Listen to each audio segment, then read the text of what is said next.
In this series of talks, we've been looking from various angles at the picture the Bible paints of the condition of the world as the present age approaches its close.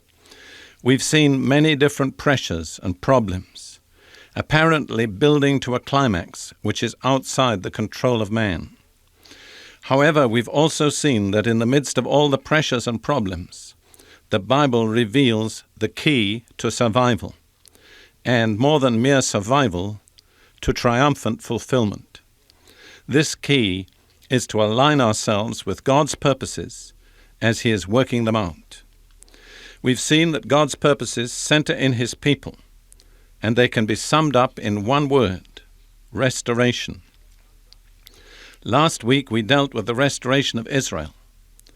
This week we've been focusing on the restoration of the church. I've said that the main objectives of God in restoring the church can be summed up in two words: unity and outreach. Yesterday I dealt with God's program to bring the church into unity. In my talk today and also tomorrow, I'm going to focus on God's second main objective for the church: outreach. In earlier talks on this theme, I've spoken about the specific and distinctive sign of the end of the age that relates to the church, namely the outpouring of the latter rain of the Holy Spirit. You'll remember that we saw that the outpouring of the Holy Spirit upon the church is symbolized in biblical prophecy by the fall of rain upon the land of Israel. Just as the rain in Israel comes in two main outpourings, the first rain at the beginning of winter and the last rain at the end of winter, so, historically, the Holy Spirit has been poured out upon the church in two main visitations: the first rain upon the church of the New Testament, and the last rain upon the church at the close of the age. And it's my personal conviction that we are living in the time of the latter rain, that the present worldwide visitation of the Holy Spirit upon the church is the fulfillment of that prophecy of Joel, that God would send His people both the first and the latter rain. Now, this first comparison between the natural rain and the spiritual rain leads directly to a second comparison between the purposes for which each type of rain is given. In each case, the end purpose of the rain in God's economy is the harvest.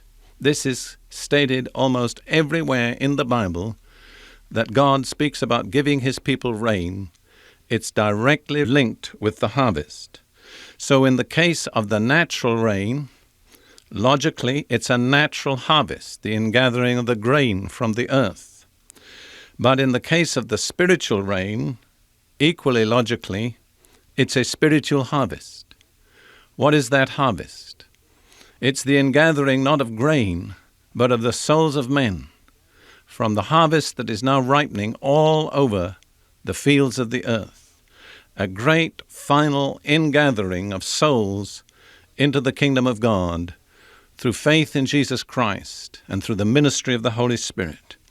And as the rain does its work, so the soil of the world is prepared for this last great ingathering, this final harvest.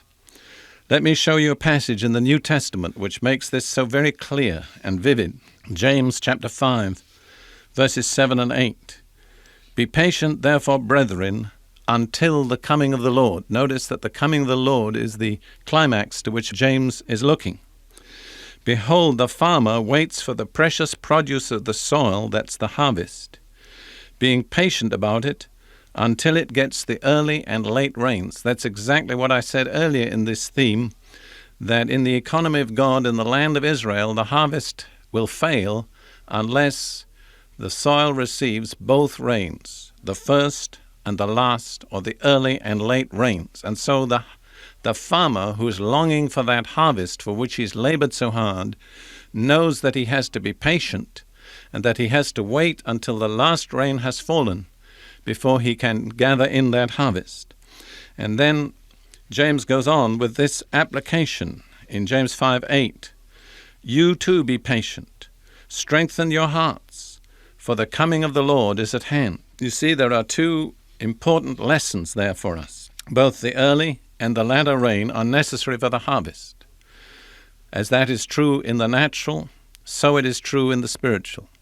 The final great ingathering of souls into the kingdom of God cannot take place until we've had the full outpouring of the latter rain of the Holy Spirit upon the church all over the earth. And then the second important truth is that the latter rain immediately precedes the Lord's return. In those verses in James 5, verses 7 and 8, James both begins and closes with the theme of the Lord's return. He says, "Be patient, therefore, until the coming of the Lord."